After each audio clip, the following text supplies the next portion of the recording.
Mobile આ વૃદ્ધાવસ્થા એટલે શું? જો નથી જોતી તોય આવી જાય છે, નથી ગમતી તોય પણ આપણે એને નિભાવવી પડે છે, વેંઢારવી પડે છે. એ વૃદ્ધાવસ્થા એટલે શું એ સમજાવો ને. हाँ देखिए, ये ऐसी उम्र है जिसे सब पता होता है.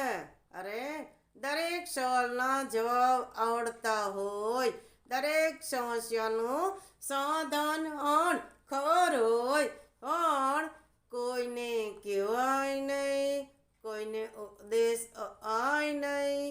આ પરિસ્થિતિ એટલે વૃદ્ધાવસ્થા.